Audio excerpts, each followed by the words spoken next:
Hello Zayuma lovers, draft this beautiful structured cap sleeve with me. Okay, so the first thing you have to do is to draft out your basic sleeve. So this is my basic sleeve. The next thing is to get the center. After getting the center, the next thing is for you to measure the length of the sleeve that you want. I am measuring 4 inches here, so I mark 4 inches out. After marking it, then I fold again to rule out. So I'm going to rule out the 4 inches I marked all the way to the end. After rolling all the way to the end, the next thing will be to cut out. So I'm going to be cutting out here. After cutting out, the next thing is to divide this basic sleeve into 4 parts. So you fold your pattern into 4 parts and then you label 1, 2, 3, 4.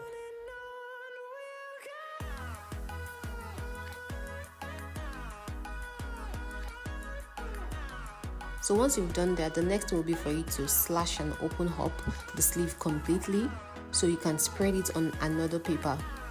So you get another paper and then you slash and spread.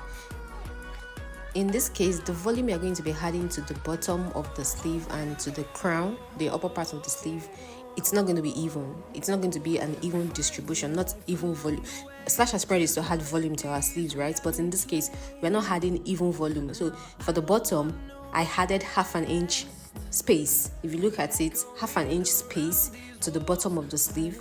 But the upper part of the sleeve, I added 1.5 inches to it, because if you look at the sleeve, you will notice that it's curved inward, and for us to achieve that kind of effect, you cannot do the same volume.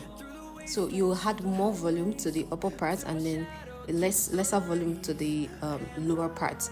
And this was what I did all through: half an inch to the bottom, 1.5 inches to the upper part.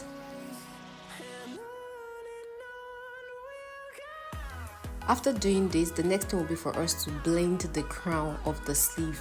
But before then, the center part of the sleeve, I went up by 1 inch. I added 1 inch extra, added one, and then took French cuff to blend it. I'm increasing the height of the sleeve. So now that I've increased the height, which means that I've also increased the length of the sleeve, I have to now reduce that around the bottom of the sleeve so that the sleeve will not be longer than what I want. I've added 1 inch to the crown. It means that I have to reduce it from the bottom so it won't add to the length. And that was the same thing. That was what I did around this part. Then the next thing is for me to cut it out and then transfer to fabric.